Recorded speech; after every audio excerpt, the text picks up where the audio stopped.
E aí, pessoal, tudo bem? Hoje eu vou falar sobre esse livro aqui do Olavo de Carvalho, né? A Nova Era e a Revolução Cultural. Primeiramente, foi um livro que eu li por interesse não só na obra do Olavo em si, né? Eu sou aluno do Olavo já há mais de 2 anos, mas eu li principalmente porque eu tô com um particular interesse nesse assunto da Nova Era e da Revolução Cultural, que é um assunto que eu já venho, enfim, eu dando uma olhada em uns materiais, venho lendo os livros, venho pesquisando esse assunto, né? E esse livro é basicamente uma análise que o autor faz, né, que o Olavo faz, do cenário dito moderno. Né? A gente poderia dizer uma análise das duas forças culturais que estão presentes no cenário cultural moderno do Brasil e do mundo, mas a análise que ele faz particularmente voltada ao Brasil, né? É, essas duas forças são justamente a Nova Era, né? Principalmente no caso do livro do Olavo, né? Principalmente na figura do Fritjof Capra, né? Que é o autor que ele analisa, que ele critica, e também a questão da Revolução Cultural, né? E da hegemonia cultural gramsciana, né? Ou seja, o, o comunismo gramsciano, aqui no Brasil é muito forte. Então ele faz essas duas análises, né? Dessas duas forças. A primeira delas, né? Que é a a nova era, né? Toda essa onda de nova era, de nova religiosidade. A nova era, ela seria a ideia de que a humanidade está passando por um momento de transição, um momento de mudança de paradigma, não uma mudança de paradigma, por assim dizer, qualquer ou passageira, mas uma mudança de paradigma definitivo, integral da humanidade. Não, não, não de uma ideia ou outra, mas do coração mesmo, do que significa ser humano. Como eu falei, a obra principal que o Olavo analisa aqui é o livro do Fritjof Capra, né? Principalmente enfim, o livro dele que é o Ponto de Mutação, uma coisa assim. Então é esse autor, né? Quer dizer, a nova era desse autor especificamente que ele analisa, tá? Porque em um determinado ponto do livro ele diz que não é totalmente contra a visão holística, né? Ele afirma isso, ele não é totalmente contra a visão holística, mas tal como é expressa pelo autor, Fritjof Capra, o Olavo não concorda, né? Porque, veja, o, o Olavo, de certa forma, ele tem uma visão holística, Zé, não no sentido técnico de holismo, né? Porque o Olavo, né, constantemente no curso dele, ele fala que você deve tentar integrar vários pontos de vista, né, sobre um determinado assunto, sobre um determinado objeto, para poder montar a ideia geral, né, apreender a ideia geral desse objeto. Mas no Olavo, isso tem um significado de. Isso só é possível através da intuição. Né? A intuição, por um lado, é a capacidade do ser humano de aprender a forma integral, a forma verdadeira de um ser, né? Ou seja, de conseguir captar, né? De conseguir captar através da autoconsciência um ente, um corpo, um ser, uma forma. Né? Isso seria através da intuição, né? Ou seja, através da percepção intuitiva. Isso seria semelhante à, à apreensão de um símbolo, por exemplo. Né? Um símbolo você percebe, você contempla um símbolo, por mais que, como o Olavo frequentemente cita, né? Um símbolo é uma matriz de várias intelecções. Então, o símbolo ele aflora sobre várias intelecções do ser humano, mas o símbolo nos chega como um elemento de contemplação. Né? Você não consegue abordar um símbolo discursivamente, né? Mas apenas de forma intuitiva no sentido Olavo. Essa visão intuitiva às vezes falta, né, nessa galera da nova era, né? Porque eles têm uma noção muito realmente de fazer uma comparação, né, de fazer tentar ver o todo, né, através das várias formas de abordagem. O que existe no Olavo, né? O Olavo também tem essa visão, mas não de forma plena, tal como é apresentado aqui no Fritjof Capra. E veja, o Capra, ele imaginava que a nova era se daria principalmente através é, de três frentes, vamos dizer assim. A primeira seria o abandono do, da energia do petróleo, né? Seria o abandono da energia à base de petróleo, né? A obtenção de energia à base de petróleo. Fritjof Capra escreveu o livro principal dele, né, que o Olavo analisa, na década de 80. Então ele achava que até o fim da década de 80 e ali começo da década de 90 já teria, enfim, a humanidade já teria abandonado o petróleo. O que, obviamente, não se deu, né? A gente está em 2024 e ainda se usa ainda o petróleo à base dos combustíveis que se utiliza por aí. O segundo ponto que o Fritjof Capra ele analisa, ele diz, né, que seria uma das frentes da nova era, seria o abandono do patriarcado. Para o Fritjof Capra, o patriarcado ele tem três aspectos, três bases ou três claves, né? Uma delas é, obviamente, o patriarcado sendo como a dominação do homem sobre a mulher, e a segunda aspecto seria o da razão sobre a intuição, porque a razão ela seria uma virtude, né? Uma faculdade mental masculina, e a intuição seria uma capacidade mental feminina, né? E a segunda seria do homem sobre a natureza, né? Ou seja, nós deveríamos abandonar o patriarcado nessas três claves interpretativas, né? Ou seja, o domínio do homem sobre a mulher, obviamente, o domínio do homem sobre a natureza e o domínio da razão sobre a intuição.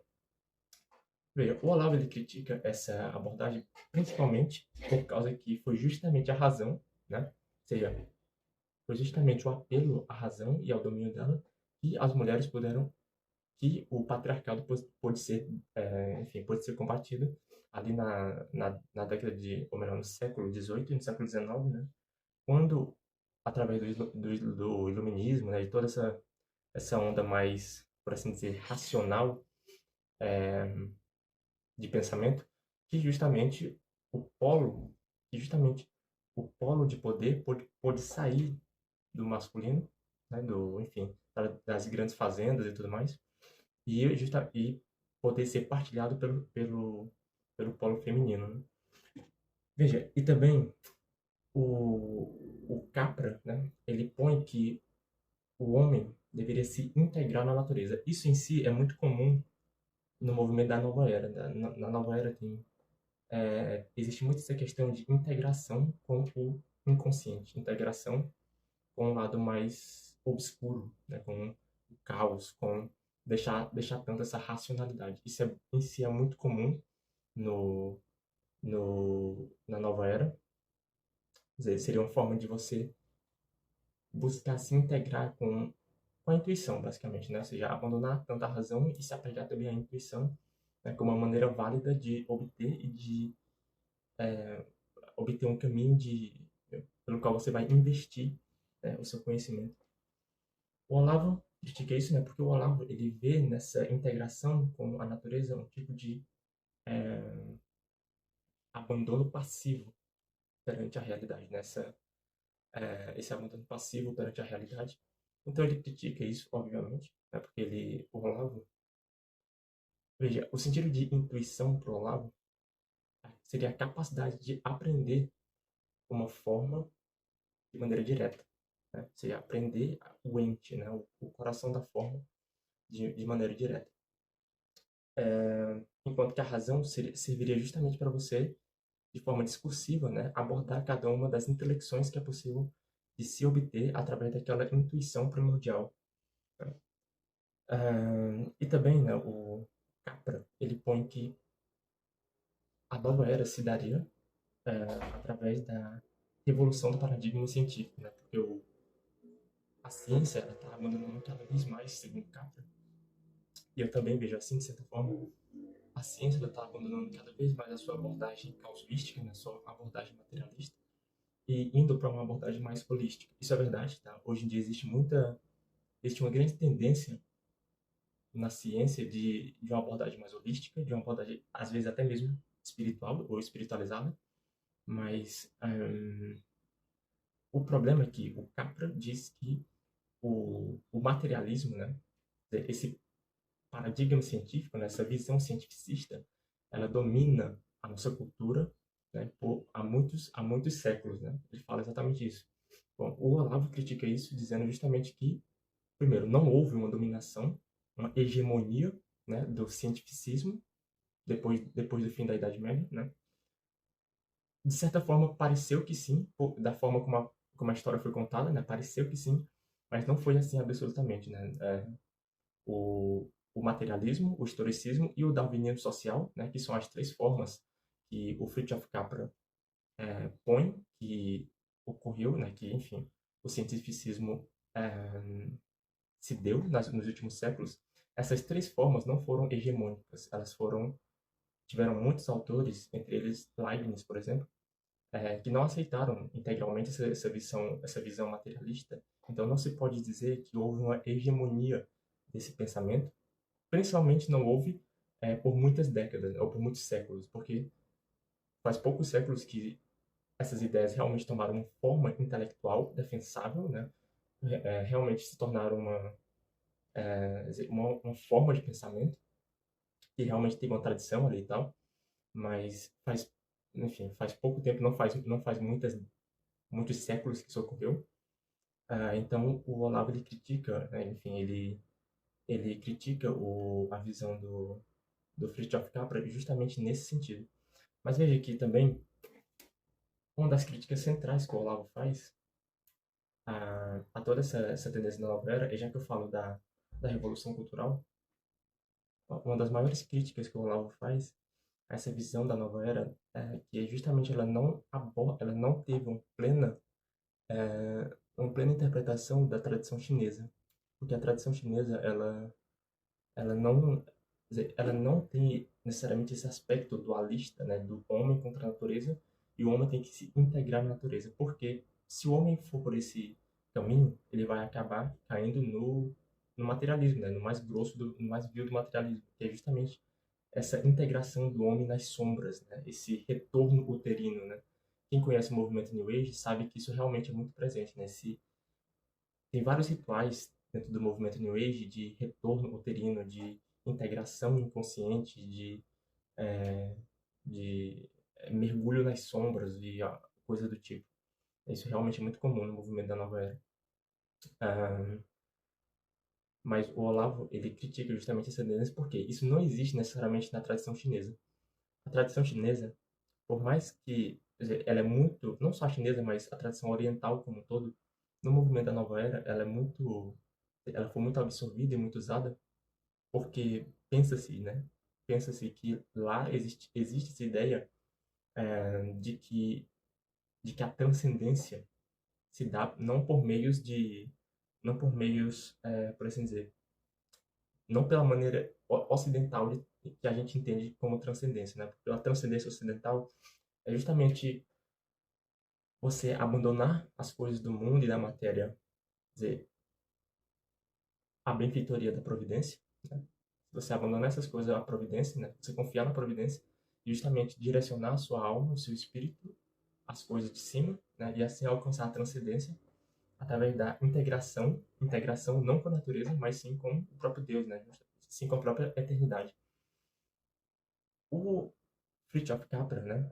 Enfim, ele imaginava que a tradição chinesa ela ia justamente na linha de fazer uma integração com a natureza, com o mundo material, mas justamente o contrário, né? Na tradição chinesa, o homem ele deveria superar o devir histórico, o devir materialista, né? Casuístico, justamente em virtude, né? Com a visão da transcendência, né? Ou seja, buscar o Tao, não, né? O Tai Chi, né? O grande Ti, a grande transcendência, né?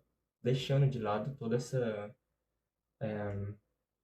deixando de lado toda esse, enfim, dar a César o que é de César, né? Deixar de lado tudo o que é de César.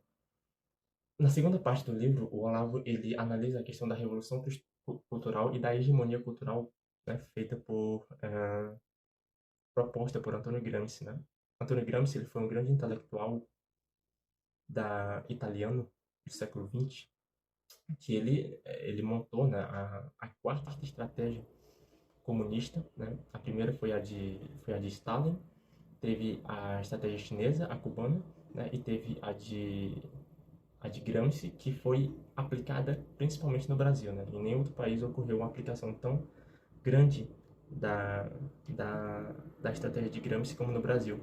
A estratégia de Gramsci, ela se baseia sobretudo na hegemonia inconsciente, ou seja, você é, dominar a, a opinião pública não através de discussão racional, de discussão pública explícita, né? Como seria, sei lá, a estratégia dos mencheviques, né? Os mencheviques tinham essa ideia de que você tem que convencer as pessoas de que o comunismo é, é o caminho certo, né? E aí você conquista, você faz a revolução, você chega ao poder não por vias agressivas, né, como propunham os bolcheviques, né, como propunham Stalin, por exemplo, mas sim por meios de diálogo, né, por meio do diálogo. Bom, o, o Gramsci, ele propõe algo mais profundo ainda. Não é que você vai convencer as pessoas racionalmente. Você vai usar mecanismo de manipulação psicológica e de montagem do inconsciente coletivo, né, enfim, de todo o imaginário, e não só do imaginário intelectual, mas do imaginário moral também, né, do imaginário moral das pessoas, de maneira inconsciente, de maneira não percebida, de maneira que as pessoas se tornem comunistas sem saber, né? Esse era a grande proposta do Antônio Gramsci, né? Ou seja, você tornar as pessoas comunistas, né? Fazer as pessoas agirem e pensarem como comunista, não como uma ideia igual às outras, mas como a forma mesma da estrutura da realidade, né? O grande objetivo de Gramsci era fazer com que as pessoas pensassem no comunismo como a própria estrutura da realidade, como a própria estrutura da verdade, e não como uma das muitas ideias possíveis ao ser humano, né? Uma das muitas formas de pensamento possíveis, né? Mas sim como o comunismo, ele deveria chegar para as pessoas como a estrutura inteira da realidade, como a estrutura própria da realidade, e não como uma das abordagens possíveis, né? E você faz isso principalmente através da dominação cultural. Porque veja, na concepção do Olavo, a sociedade ela se dá em três níveis, né? Você tem o nível intelectual, por assim dizer, né? Os intelectuais, que seriam aqueles que delimitam os limites do pensamento coletivo, né? Os intelectuais, né? Ou seja, os filósofos, os escritores, né? Principalmente aqueles de grande porte, né? Eles criam todo o teor e toda a atmosfera da cultura de um país, de uma sociedade, e abaixo deles, né, estariam os intermediadores, né, que seriam, que estariam, por assim dizer, submetidos à classe primeira, né, que seria a dos intelectuais. Essa segunda classe, né, segundo nível hierárquico da sociedade, se daria pelos intermediadores, né, pelos políticos, pelos jornalistas, pelos montadores de opinião, hoje em dia pelos influenciadores digitais, né, seriam essas pessoas que absorveriam de maneira passiva, quer dizer, a cultura que está sendo criada no grande nível, né, nos altos níveis da intelectualidade, né, e de certa forma essa segunda classe passaria, né, sei lá, seria um tipo de intermediário da primeira classe com a terceira, que é justamente o povão, né, enfim, o proletariado, né, a classe do povão, né, das pessoas comuns. Então, o Gramsci, ele também tinha essa visão, e ele sabia que para você dominar todo o horizonte de consciência e de opinião pública, primeiro você tem que dominar os intelectuais, não dominá-los, primeiro você tem que ter uma hegemonia intelectual de grande porte, né, enfim, uma hegemonia intelectual nos altos níveis da sociedade, e depois, naturalmente, né, quer dizer, toda a hierarquia da sociedade estaria pensando de forma uníssona, né, numa mesma ideia, e essa ideia chegaria às pessoas comuns não como eu falei, né, não como uma opinião possível, mas como a estrutura mesma da realidade. Né? Então essas ideias chegariam como a própria verdade, né, porque não existiria, não existiria discordância. Então essa seria a estratégia de Gramsci. O Olavo, ele pega essas duas correntes de pensamento, né, tanto a do Fritjof Capra quanto a do Antônio Gramsci, e ele compara com os dois monstros bíblicos do Bimont e do Leviatã, né? O Bimont seria o monstro das necessidades materiais, né? Quer dizer, os dois lados da luta, né, que envolve a alma, que, enfim, que prende a alma humana, né? Um deles é a luta das necessidades materiais, simbolizada pelo Behemoth, que é esse monstro aqui de cima, e o Leviatã, que é esse monstro de baixo, que é uma criatura mais ligada ao caos, né? Ligada mais à revolta, né? Essa revolta, né, ela seria a ela, enfim, seria simbolizada, ou melhor, ela simboliza justamente a ideia do Antônio Gramsci, né? Porque o Antônio Gramsci, ele propõe justamente essa revolta psíquica inconsciente, né? Essa revolta psíquica inconsciente, né? Que seria, né? Que obteria a forma do comunismo, né? E o Bimote, ele simboliza, né, de forma mais ou menos assim, não de forma precisa, mas de forma, é um símbolo, né? De forma analógica, né? Simboliza quer dizer, o esforço da nova era, né? De apelar para essas, enfim, para essas paixões mais baixas do ser humano, para fim de prometendo ao ser humano a, dizer, a satisfação dos desejos mais baixos do ser humano, né? Essa seria a luta entre Leviatã e Behemoth, que, enfim, ocorre não só no mundo, ou seja, não é apenas uma força macroscópica, mas sim uma força que também, uma luta, né? Uma guerra que também se dá na alma humana, né? No interior da alma humana. E o Olavo termina, né, na conclusão, mostrando como essas ideias, ah, elas seriam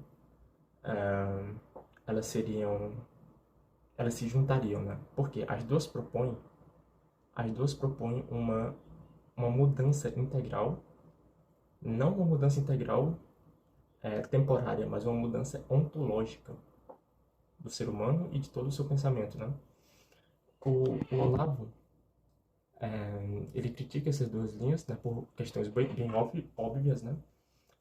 E também porque elas criariam o que poderia se dizer o reino da quantidade, né? O Olavo, ele cita aqui no livro, numa parte do livro, ele cita o René Guénon, especificamente o livro O Reino da Quantidade, né? O Reino da Quantidade e o Fim dos Tempos, e os Sinais dos Tempos, quer dizer, que é um livro no qual o René Guénon justamente faz essa análise, né, de que a modernidade, ela é justamente o decaimento do reino da qualidade para o reino da quantidade, né? O reino da quantidade seria a, a materialização absoluta, né? O materialismo absoluto, que na linguagem de Gramsci de Gramsci e de Capra, seria o historicismo absoluto, né? Ou seja, a ideia de que a ideia de que as opiniões e as intelecções que se obtiveram ao longo da história são a expressão são a expressão daquele momento histórico. Ou seja, não existe verdade, não existe um meio de, de o ser humano ter uma experiência experiência objetiva da verdade, mas apenas, por assim dizer, uma experiência parcial e temporária, né? Ou seja, o ser humano não seria capaz de aprender a verdade e de ter contato com ela, mas apenas de ter uma experiência passageira, né? Que representaria justamente o pensamento do tempo em que a pessoa vive, né? Da época em que a pessoa vive. Isso está tanto na Nova Era quanto na Revolução Cultural de Gramsci, né? Ou seja, nessas duas ideias que o Olavo analisa, essa, essa tendência de historicismo absoluto, ela, ela aparece nessas duas correntes. E é claro que o Olavo critica isso porque uma das bases da filosofia do Olavo é justamente a capacidade humana da intuição. Não da intuição no sentido, no sentido holístico, mas intuição no sentido filosófico e eu diria até mesmo aristotélico, né? Porque é através da intuição que a autoconsciência humana tem contato com um ente existente e consegue apreender ele em todas as suas intelecções, né? Com todas as suas possibilidades, com todas as suas vicissitudes e pormenores, né? É a intuição que apreende isso e transforma isso num símbolo, né? Porque, veja, na filosofia aristotélica, né? A imaginação, a memória, ela não retém os dados do sentido, ou seja, os dados materiais e pontuais do sentido, mas sim ela apreende os dados do sentido e transforma aquilo em um símbolo. E é esse símbolo que é guardado na memória, e é sobre esse símbolo que a intelecção, que a inteligência, que a imaginação atua. Ou seja, a gente não raciocina em cima de dados absolutos, dados diretos dos sentidos, mas sim através de condensações simbólicas, né? E é justamente isso, né? Enfim, o filósofo que mais influenciou o Olavo foi o Aristóteles, né? Pode-se dizer, sei lá, Platão, Aristóteles e, sei lá, Leibniz e Mário Ferreira dos Santos, né? Vamos pôr assim. Mas e essa ideia de que o ser humano, ele, primeiro de tudo, tem que aprender a forma integral de um ente, antes de tudo, né? Antes de ir para a análise discursiva, o ser humano, né, o filósofo, ele tem que ir para a contemplação intuitiva, para a contemplação simbólica. Essa é uma das bases da filosofia do Olavo e da visão do Olavo sobre o ser humano. E é claro que ele vai criticar essas duas correntes de pensamento justamente porque elas vão contra essa visão primordial da filosofia do Olavo, né? Essa visão de que o ser humano pode ter a experiência da realidade de maneira direta e não que essa experiência é algo passageiro e que representa apenas sei lá, é, uma, uma sensação do momento, que não tem nada a ver com a realidade, né? Isso realmente não cabe no Olavo. A maior parte do livro são adendos, na verdade, né? A maior parte do livro, a parte final do livro, que é a maior, são adendos, que são basicamente artigos que o Olavo escreveu ali durante o fim da década de 80, década de 90 e começo dos anos 2000. Se não me engano, começo dos anos de 2010 também. São artigos, né, que ele escreveu e que ele publicou em jornais e, enfim, jornais e revistas. E nesses artigos, ó, o que eu senti falta é que nesses adendos, nesses artigos, não tem nenhum artigo que se fala sobre a nova era, mas apenas artigos que se falam sobre a Revolução Cultural. Provavelmente porque no Brasil isso é mais urgente, né? Pelo menos na época era mais urgente se falar sobre a Revolução Cultural de Antônio Gramsci, porque isso é realmente no Brasil, isso é latente, isso é central, né? Porque no Brasil realmente houve uma implantação muito bem sucedida, né, enfim, da proposta da Revolução Gramsciana.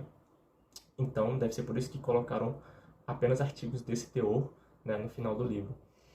Mas, pelo que eu vejo, eu estou tentando acompanhar o movimento da Nova Era, né, acompanhar de perto, e pelo que eu vejo, realmente é uma proposta que tá crescendo bastante no Brasil, porque ela não tem certos limites que a Revolução Cultural de Gramsci tem.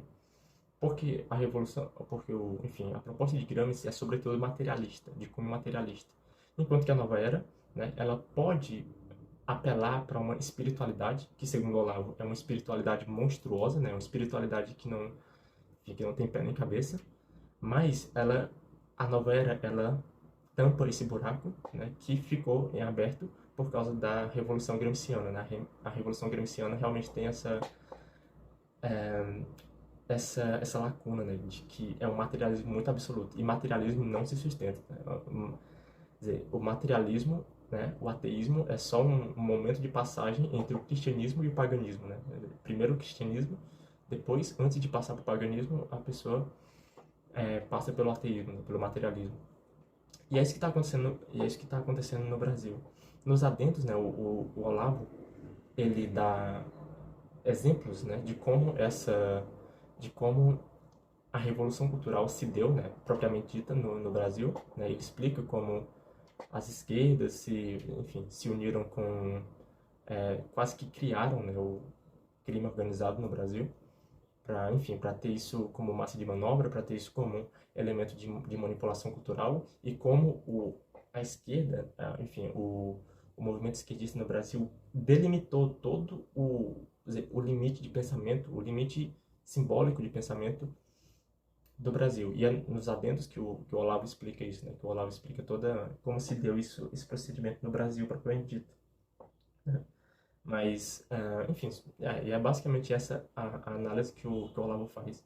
Ele não deixa muito claro como isso vai terminar, né? Ou seja, ele só faz uma análise de que essa é uma luta, uma, uma, uma, uma, uma briga entre esses dois monstros, né? Entre essas duas tendências de pensamento, né? Que vem crescendo bastante aí nos últimos anos. Mas ele não dá uma resposta de como isso vai acabar, pelo menos não que eu tenha aprendido. Talvez, né, no fim de tudo, o que vai ocorrer justamente seja o que o homem vai se refugiar, né, na transcendência, né, que é o que se pode esperar, né? Depois disso tudo, né, depois de uma luta dessa, o homem vai perceber, né, enfim, vai se lembrar de que a resolução para isso é justamente a transcendência, né? E o que seria a proposta inicial do cristianismo, né? E que também é a proposta de outras religiões, né? Mas que a nova era interpreta como sendo algo que não existe em outras religiões, né? Mas sim, existe sim.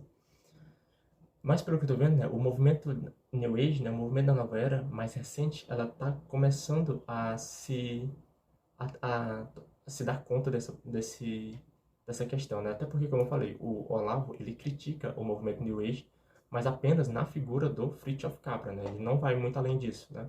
E ele mesmo fala, em uma parte do livro, que ele não critica a proposta holística como um todo, mas apenas a forma como o Fritjof Capra apresenta, né? Que não é toda a proposta holística, tá? O holismo, ele tá tomando formas muito diferentes que o Olavo não aborda aqui, né? E que eu pretendo investigar, mas ainda assim ele tem sobretudo é, quer dizer, esse traço ecumênico, né? O holismo, né? O movimento da nova era no Brasil e no mundo, ele tem muito esse traço de ecumenismo, né? De juntar todas as tradições, de juntar todas as tradições religiosas como se elas falassem em si a mesma coisa, né? Sem ter consciência dos seus pormenores e das suas diferenças, né? É algo, é algo semelhante àquilo que o René Guénon falava, né? O René Guénon, como eu falei, né? Ele foi um grande intelectual do século XX. Ele trabalhou, né? Enfim, o objetivo final da obra dele era a islamização do Ocidente, né?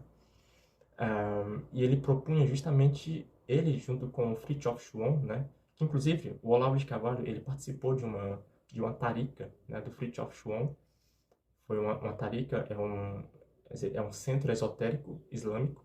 O Olavo participou de uma tarica do Fritjof Schuon. Inclusive, em outros materiais do Olavo, ele, além dessas duas correntes de pensamento, né? Ou seja, além da nova era e além da revolução cultural, ele também faz uma análise em cima quer dizer, da islamização do Ocidente, né? Porque assim, ó, o Olavo, ele participou da tarica do Fritjof Schuon, e por isso ele tem bastante consciência desse processo de islamização do Ocidente que está ocorrendo ainda de forma bem velada, de forma bem discreta e secreta, né?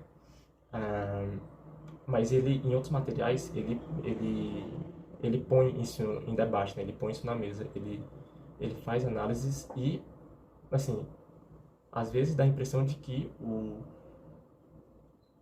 a, a islamização do Ocidente, através das taricas, né?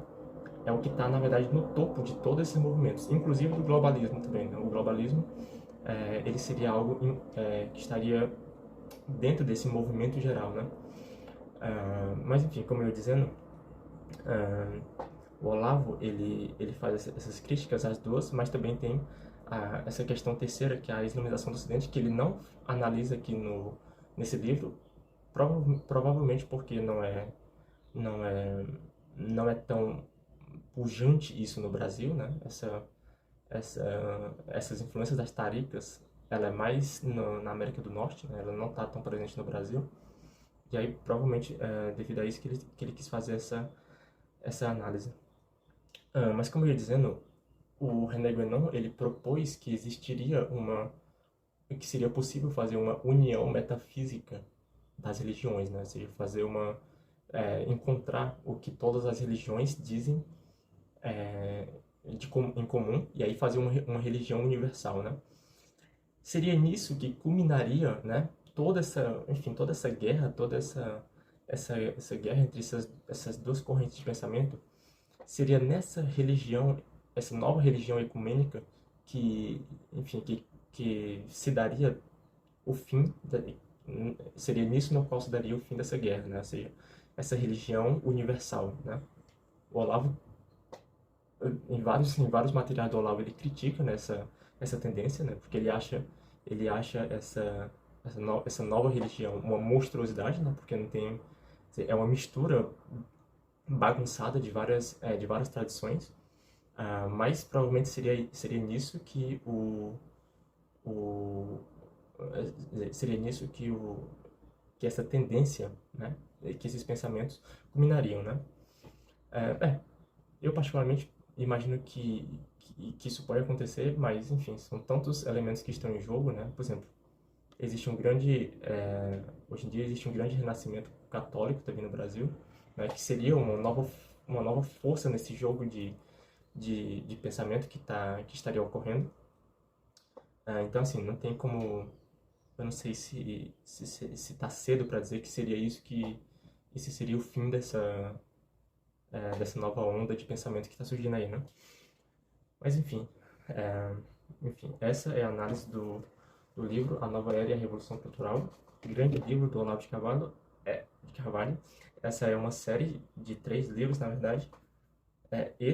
O Jardim das Aflições, que eu já li, e termina com o Imbecil Coletivo, que eu ainda vou ler. Então, é isso.